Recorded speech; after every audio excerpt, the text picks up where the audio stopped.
Bonjour, bonjour, peuple racheté de Dieu. Que le Seigneur vous bénisse ce matin. Que le Seigneur vous accompagne dans toutes vos activités. Que sa lumière luise sur votre sentier. Je vous souhaite de passer une excellente journée dans la paix de notre Seigneur Jésus-Christ. Alors, je viens ce matin avec un message de la part du Seigneur. Un message que j'ai intitulé « Un royaume divisé contre lui-même ne subsiste point ». Oui, un royaume divisé contre lui-même ne subsiste point. Bien-aimés, ce matin, nous sommes en train de parler de la division. La division qui est à l'opposé de l'unité. Et nous savons que l'unité est importante lorsque nous voulons accomplir des choses ensemble. Et il y a certaines choses dont nous avons besoin d'être ensemble pour les voir s'accomplir. Mais de l'autre côté, il existe également des risques de division. Bien-aimés, que ce soit dans un groupe, que ce soit dans une famille, que ce soit dans une assemblée, que ce soit dans une nation. Bien-aimés, la Bible parle de ce qu'on appelle la division, c'est-à-dire des personnes, au lieu de bâtir ensemble, au lieu de se mettre ensemble pour accomplir la vision, décident de s'opposer les uns aux autres et créent donc des fragmentations. Et bien aimé, lorsque nous regardons les murs d'une maison, nous allons voir que les murs d'une maison, pour que cette maison reste debout, les murs d'une maison ont besoin d'être reliés les uns aux autres. Si les murs ne sont pas reliés les uns aux autres, qu'est-ce qui va se passer? Il y aura certainement que ces murs ne seront pas fortifiés et ils pourront s'écrouler. Alléluia. Bien aimé, la conséquence immédiate de la division, c'est la chute. La conséquence immédiate de la division, c'est justement la fin et la destruction de ce groupe. Alléluia. Donc, bien aimé, quelle que soit la manière dont nous sommes engagés dans une division, peut-être c'est une division à haute voix, peut-être c'est une division en sourdine, peut-être c'est une division où les gens ne voient pas. Bien aimé, si tu m'écoutes ce matin, libère-toi de cette situation au nom de Jésus. Libère-toi de cette situation au nom de Jésus.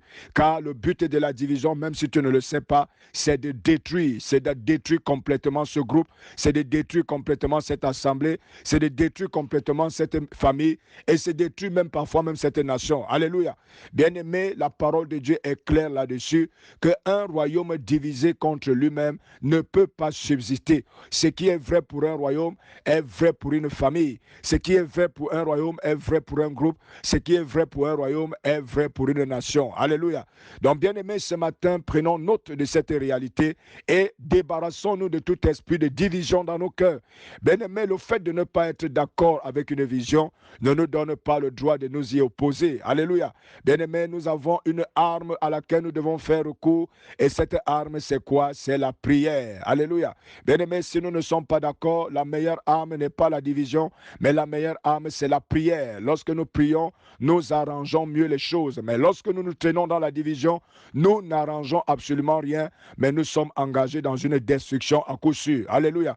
Donc, bien aimé, ce matin, le texte que nous sommes en train de lire nous parle de Jésus qui est en train de répondre à ces personnes qui l'accusaient de faire partie du royaume de Satan. Il est donc en train de leur faire savoir que s'il fait partie du royaume de Satan et qu'en même temps il est en train de chasser les démons des corps des personnes, alors ce royaume est divisé contre lui-même et il ne subsistera pas. Alléluia. Donc, bien aimé, pour qu'un royaume subsiste, pour qu'une assemblée subsiste, pour qu'un peuple, un rassemblement subsiste, nous avons besoin de l'unité et nous avons besoin de nous débarrasser de toute forme de division. Alléluia. Donc, bien aimé, ce matin, le Seigneur nous parle, le Seigneur nous interpelle ce matin afin que nous puissions nous débarrasser de toute graine de division, de toute mauvaise pensée de division et que nous puissions nous rallier aux autres ou alors nous mettre dans la prière afin que les choses puissent changer. Alléluia. Donc, bien aimé, ce matin, je lève ma voix pour toute personne qui est hantée, qui est remplie d'une pensée de division. Je prie ce matin au nom puissant du Seigneur Jésus que le Seigneur enlève cette semence négative, cette semence satanique dans son cœur, au nom puissant du Seigneur Jésus, et que le Seigneur plante une semence de réconciliation, car la parole de Dieu déclare la sagesse d'en haut, elle est comment? Pacifique, elle est conciliante, au nom puissant du Seigneur Jésus, que la paix, que la réconciliation soit dans le cœur de cette personne et qu'il se débarrasse complètement de toute forme de division au nom de Jésus. Que le Seigneur vous bénisse ce matin. Shalom, shalom, shalom.